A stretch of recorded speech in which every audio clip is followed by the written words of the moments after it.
So I thought you'd like it. We'll go Can we really quickly address the dragon in the room? What is the surname of the brain trust behind this band? Bulgarian. Okay, I kept, but my brain kept saying he's saying Targaryen, and I was just thinking of Dragon Lord. Dulgarian. Okay, okay, all right. Bulgarian. All right. Thank you for that. Like a Game of Thrones in the brain.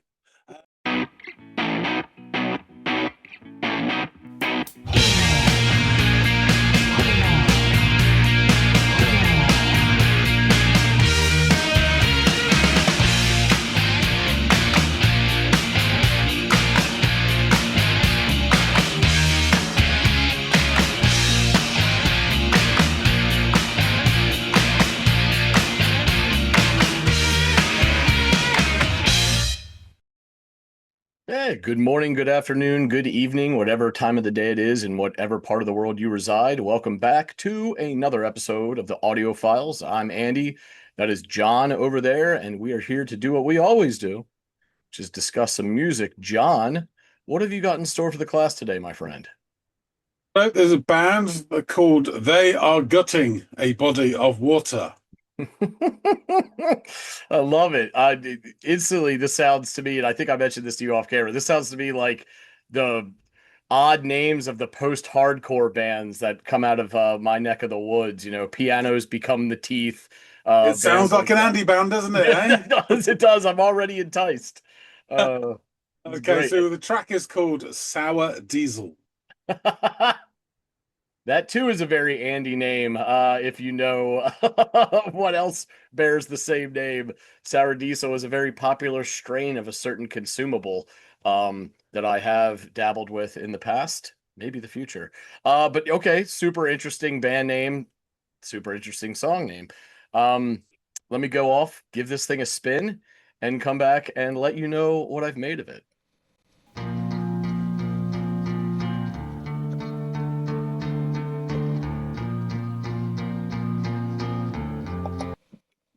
Every time they go a little bit lower, I've only done it a couple times. This I've been playing a few seconds, but you can feel it gets a little dark, like something's around the corner.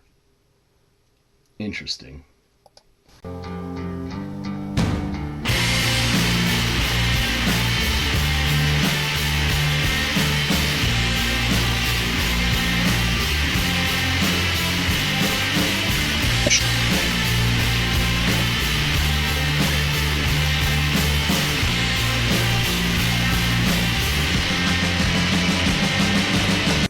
Very 90s in the way that that wall of fuzz just came in and blew your hat off.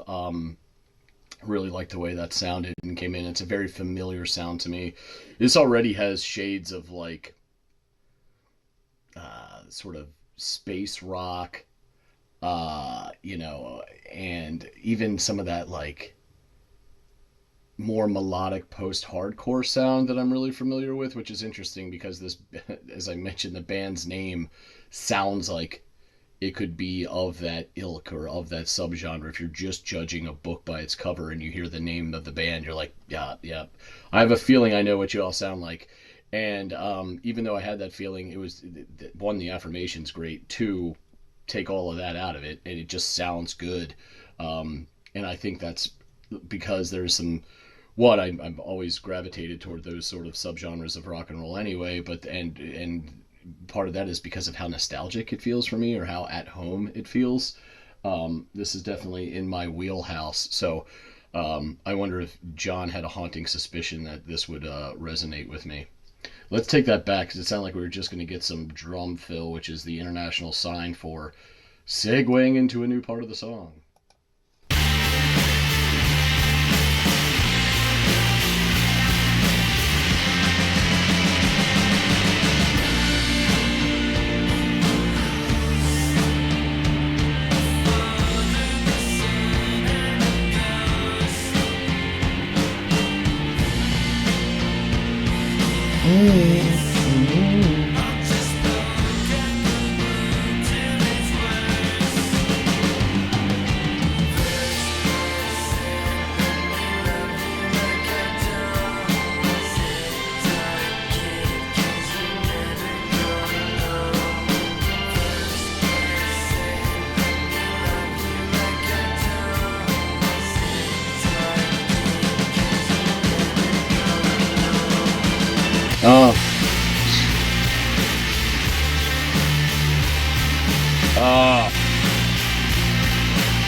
it's great because through all this fuzz, you hear this seesawing of that one guitar motif where it's like, and it's just going back and forth. And it's actually a kind of a comforting sound in the sea of all this noise. That one little but super simple melodic through line. Just, it's like the safety net.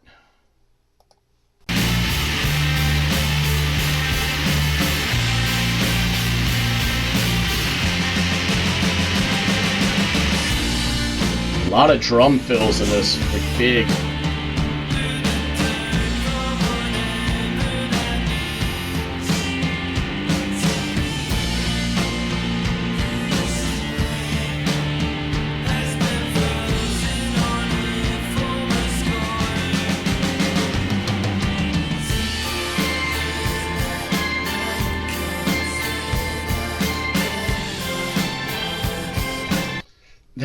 That higher registered guitar almost sounds like a keyboard motif. I'm wondering if it isn't. I'm kind of to this point. I don't think I've heard anything that sounded like keys until that portion right there. So I wonder if it is in fact a guitar or if there's some sort of key work involved here. But interesting stuff. It sounds really good. Again, it's that the one piece of brightness in this swirl of like muscularity.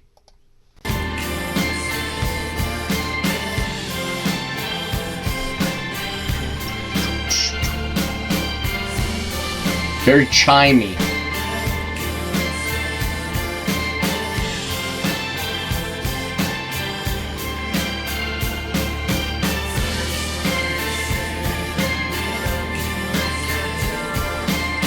Two voices, I think I'm just now noticing. It sounds like it's two voices interplaying here.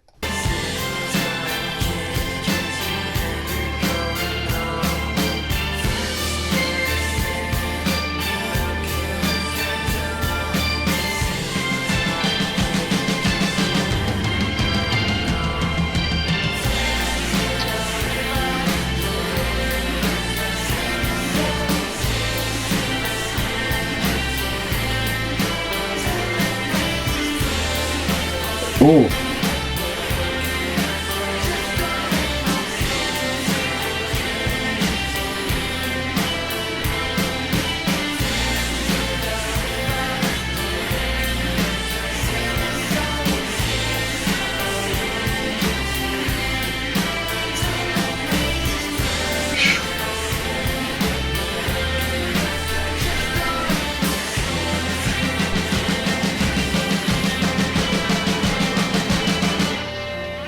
Oh.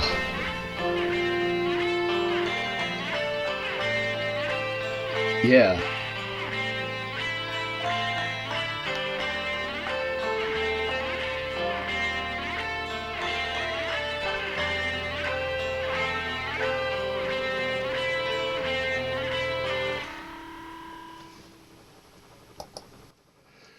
Loved that. There at the end too, there was like this plonking that could have been a facsimile of a xylophone or a vibraphone done through keys, or maybe some interesting effect on a guitar. I don't know. Really, really enjoyed that though. Again, it's this like these little touches here and there that kind of round off some of the more abrasive edges and lines in this musically in this track, and I love that. It's just enough, and which also kind of is part of a larger sound motif that they have going on here, where they're playing with a lot in those subgenres that I mentioned earlier, like heavy shoegaze or melodic post-hardcore or space rock. Oftentimes they'll toe the line between brutality and beauty, and I think that is something that we have on display here, where there are parts that are just absolutely jacked up on steroids, like all that fuzz that hits you like a tsunami, and then these little touches of beauty or bits of light that pierce through that darkness. And I just think that that's so wonderful. I've always sort of gravitated to that sound. This is another shining example of that. I've talked about bands like Failure and Hum and plenty of other acts that I've have offered up to John or have come up listening to, and these guys kind of have that going for them, where they are equal parts like heft and brutality, but also you know light and beauty. And I dig that so much. Really loved the when it sounded like either the same voice was laid over top of each other doing two things, or they were two singers doing it. And one of them had almost this sort of disaffected, placid sound, and the other felt like it was reaching, like it was airy or almost like flirting with falsetto. And I loved the dynamics there too. It's another interesting juxtaposition of sounds that they make work, a lot like that heavy distortion with the bright guitar motif working together. It's this sort of like yin and yang thing, making opposites attract. That's an interesting dynamic to have in music and to pull off, and I enjoy hearing it.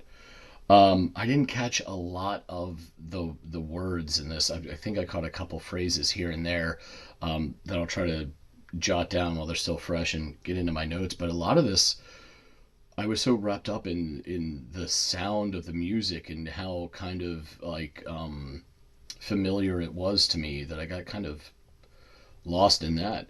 Than to focus on the narrative here, which is fine. That's thank God this isn't the only time I'll ever be able to listen to this. I now sort of have it in perpetuity. Even this thumbnail is wildly evocative. I don't know if the person is inside and they have their back turned to the television, which is featuring the news, which, and this person looks like they're like down on their luck if I were to, judge or by book by its cover and make assumptions, or I don't know if they're outside looking in like through a window or something like that. It's this interesting, it could go either way thing. It's like an MC Escher in that regard. Like you don't know if they're coming or going, but either way, it makes you think, and I think that's a great photograph. It makes the mind wander. Um, yeah, I really loved this. I want to listen to it again. I will listen to it again, and I want to learn more about them and maybe, how deep their discography is and if there's other stuff that, in John's opinion, is worth checking out. I'm really glad that he brought this to my attention. So, yeah, if it wasn't clear enough, I'm super jonesing to learn more about these guys. So let's get back to John and do just that. I'm a lanky bit of cutter. He's back. So you've had to listen to Sour Diesel by They Are Gutting a Body of Water. Um, thank goodness they're also known by their initials. So Tagabo. Yeah, that cleans it up. What do you think? Oh man, I fucking loved this. And you probably knew that I was going to when you offered it up. So, some lower but clean strummed electric guitar kicks things off in the opening seconds of the track. But then, in a very 90s way, a drum strike hits and all kinds of distortion emerges on the other side to blow our hats off, whether literally or figuratively. Um, and speaking of drum strikes, we get some rapid fire gunshot snare hits around the 30-second mark before the first verse begins to take shape. And it's interesting as I let this wash over me, I'm reminded of different bands and subgenres focusing mainly on the sound and style and less on the lyrics and narrative here. And that's because I hear shades of space rock, heavy shoegaze, and melodic post-hardcore, which I should have gone with my gut instinct when I heard the band name because that's what we've got. So yeah, these are all subgenres that I clearly gravitate toward and love.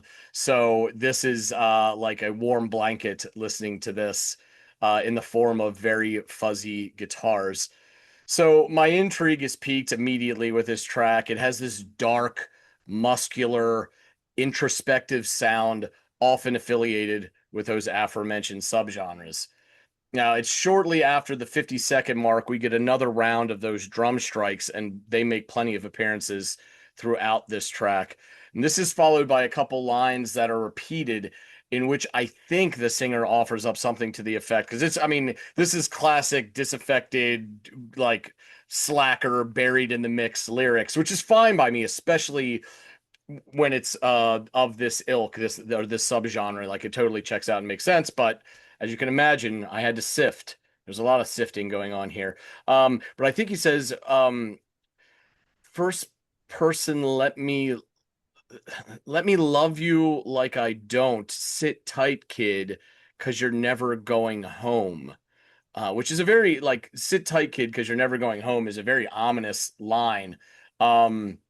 Which I thought was really evocative, but one of the few lines that I caught in this track.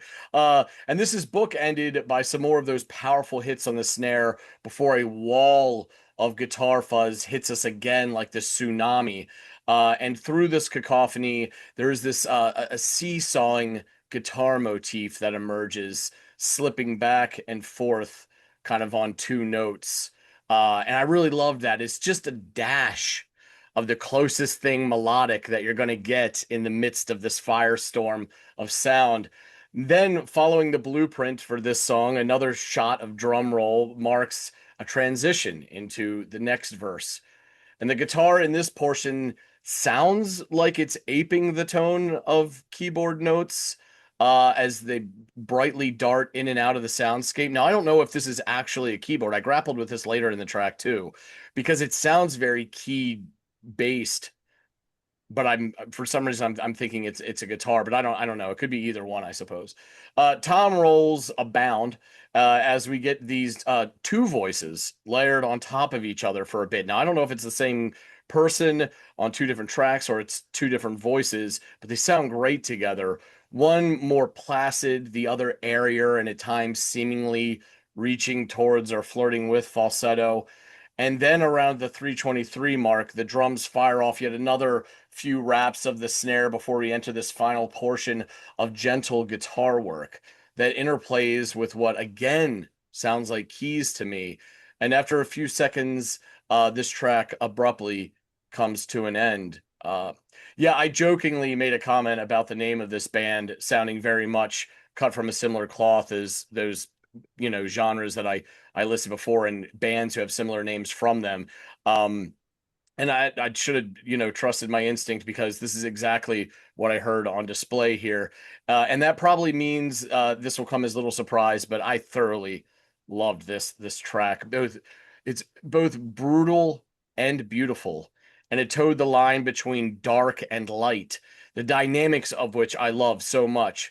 So yeah, this is a great shout, John. Please tell me more about this group, and if there's other good selections or interesting stuff by them that I should check out, because I'm eager to do so.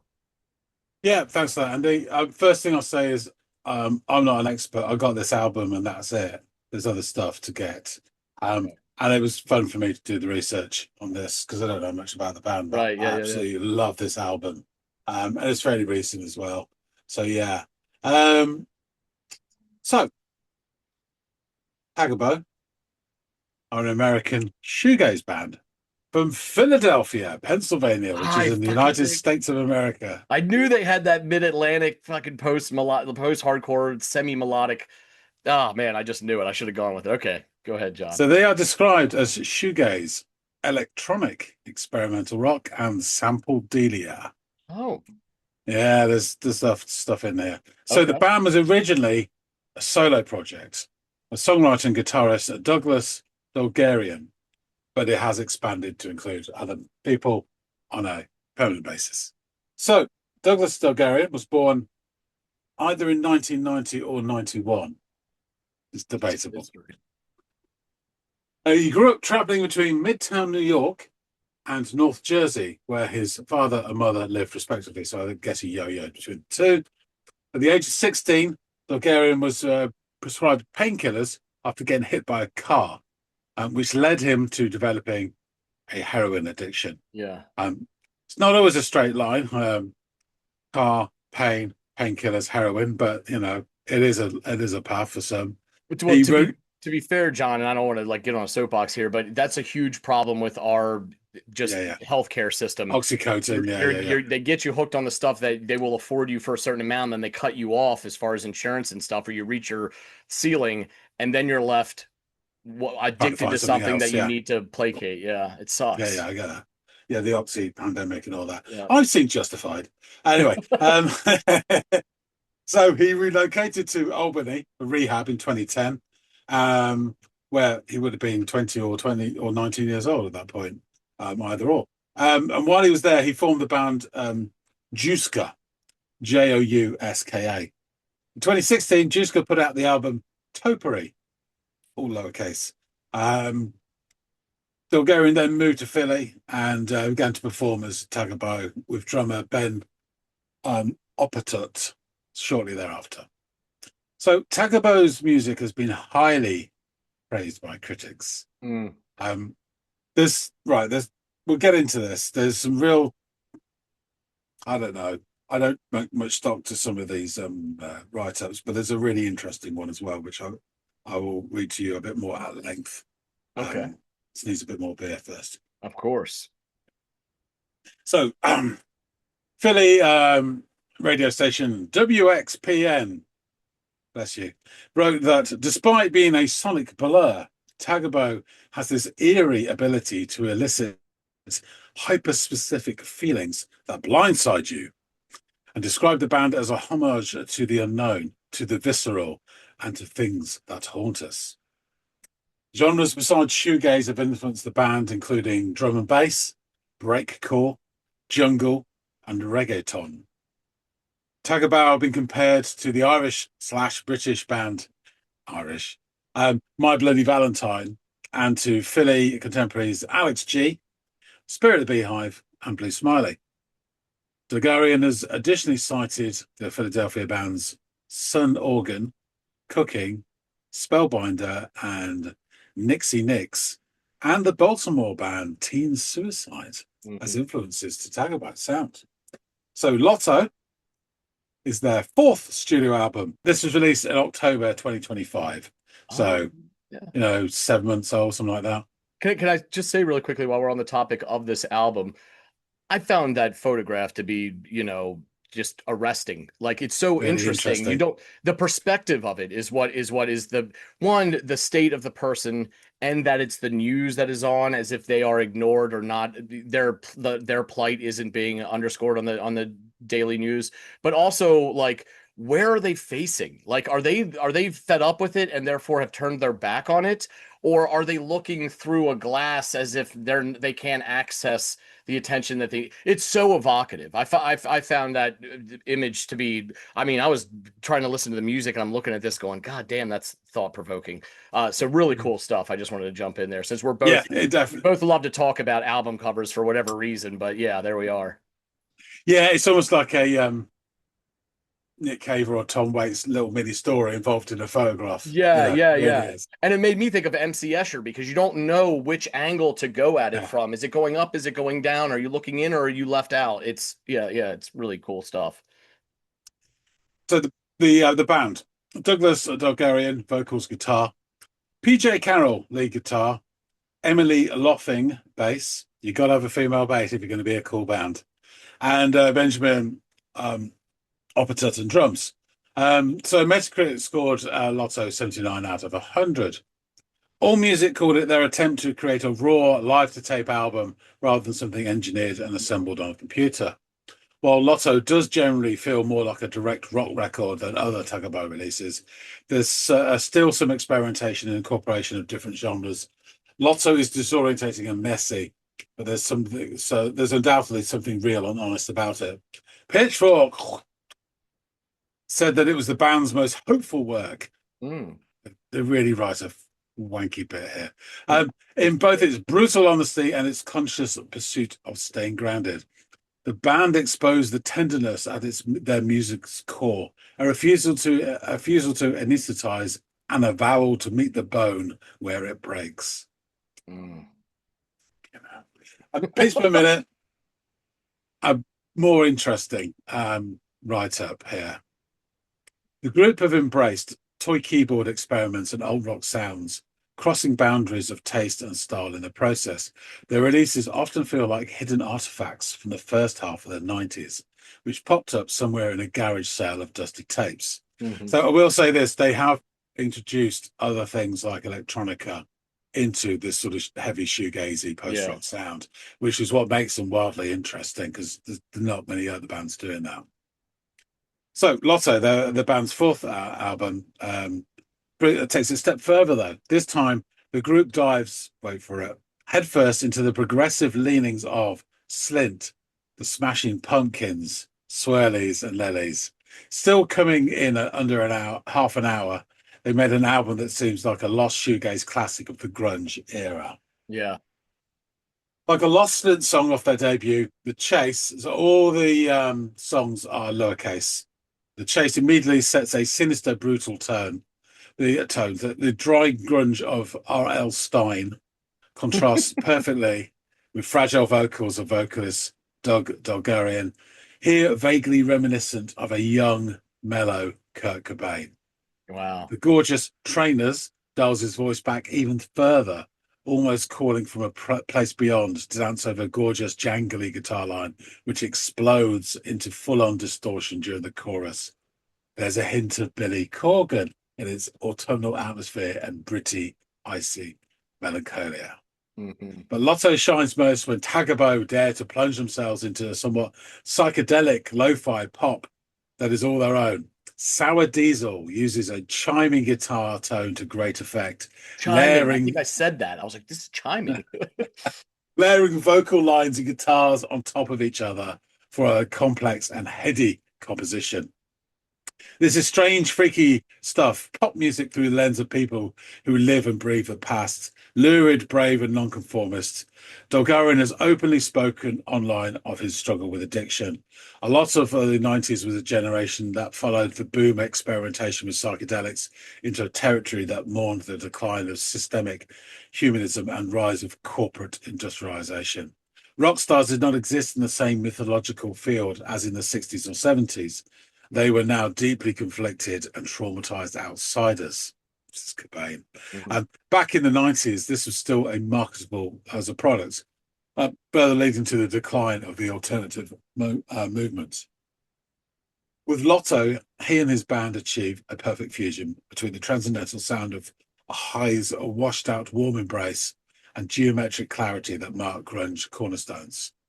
It's an album brimming with vitality and passion, but also the melancholy of feeling unfit to pass through time in the same bold step as anyone society declares normal. Mm. In the 90s, these bands were often immediately eulogized as if their artistic virtues were a funeral tango. Eric's Trip, Slint, Swirlies, they all existed on the margins, while MTV concentrated on their louder cousins. This, its most fully formed and digestible album to date, might well mark their breaking point into larger audiences and wider acclaim. The future is bright, and these guys deserve it. 82% in Octa. And just briefly, Clash did a very interesting write-up as well.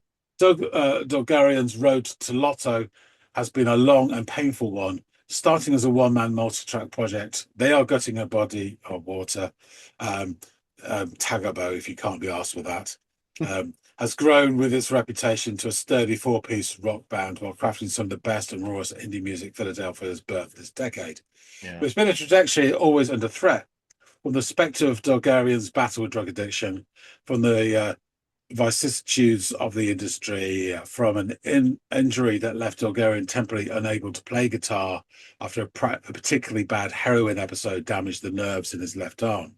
Mm. What sets this band apart from the imitative vintage-loving trend so characteristic of the 2020s is their deft incorporation of other genres, particularly the use of electronics, always a high risk in a crowded musical landscape where it's tempting to lean on gimmickry.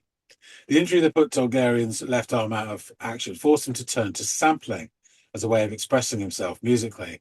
And while previous releases reveled in the incongruity of interspersing wild electronic mini pieces with shoegaze music, here there's a clear effort to blend the disparate styles into a cohesive whole. Lotto is still a disorientating and mystical record, one that feels a little out of reach even after multiple listens. but it's certainly one of the most compelling releases this year. Kind of album you'll feel drawn to return to again and again. 8 out of 10.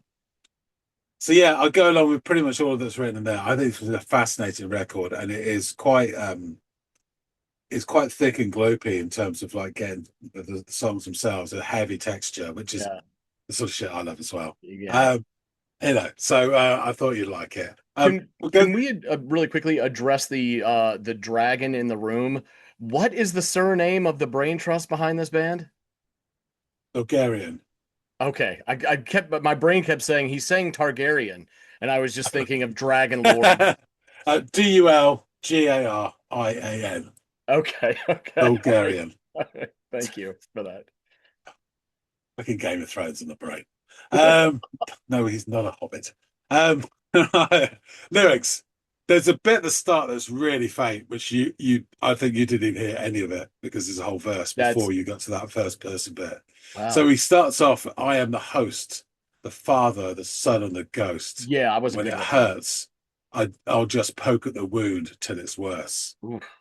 And then that bit that comes in, that do. First person, let me love you like I don't. Sit tight, kid, because you're never going home. First person, let me love you like I don't. Sit tight, kid, because you're never going home. Now, I will say, best case scenario, when someone says, sit tight, kid, you're never going home, it's a friendly but fatherly sergeant in the Marine Corps, and you're off into action. Yeah. Worst case scenario, it's a serial killer. Or your local neighborhood drug dealer. Yeah. Either way, it's not a great line. Swim in a dream through the dirt for whatever that means. The TV corner store has been frozen on a former score. And you got that sort of bridgy bit where they go to simple when the light comes in. I cannot want it. Simple when the light comes in. I cannot want it. First person, let me love you like I don't. Sit tight, kid, because you're never going home. First person, let me love you like I don't. Sit tight, kid, because you're never going home. And then it layers over the top of as you said. So you still got that first person there. As it all falls down, first person, let me love you, I don't. Sing a song in a cursive slowly. Tongue the phrases from a foreign mouth. Just a little cold for codeine. Sit tight, kids, because you're never going home. So there you go. You know what that makes me Marvel. think of, John? That makes me think you jested and passing about like a drug dealer or what. I'm thinking this sounds like rehab. Sit tight, kid. You're never going home. And in his own mindset, he thinks he'll never be able to beat this. So why would he go home? He'll perpetually be in the state of trying to get better or relapsing, but never fully healing from it. So, and even like the mantras from a foreign mouth or whatever that Yeah. was is sort of like repeating what you're being told by the rehab facilitators who are trying to get you there. But even though they're speaking the same language, it might as well be in a foreign tongue because it's just so far from where you are mentally and physically. Mm. Yeah, wildly interesting. And it's Yeah. got it's first time I heard this, great sound to it. Um, I would say this is one of the least brutal songs of the album. The others have got much more sort um, of that sort of clout to them. Yeah. Um, that build up and then explosion that you get from shoegaze, from post rock as well, Yeah. all that sort of stuff. But a really good sound to it. So yeah, highly recommended. Awesome. I look forward to I should checking wrap. it out. I thank you so much for introducing me to these guys. I mean, they sound mid-Atlantic. They sound anywhere from, Baltimore, DC, Philly, New York City. They have that sound to Yeah, them for sure. cool. All right, I should wrap things up. Thanks for listening to this, Andy. Folks out there, tell us what you think. Do you recognize sounds in this? Please hit the like button if you like this, and drop your comments below.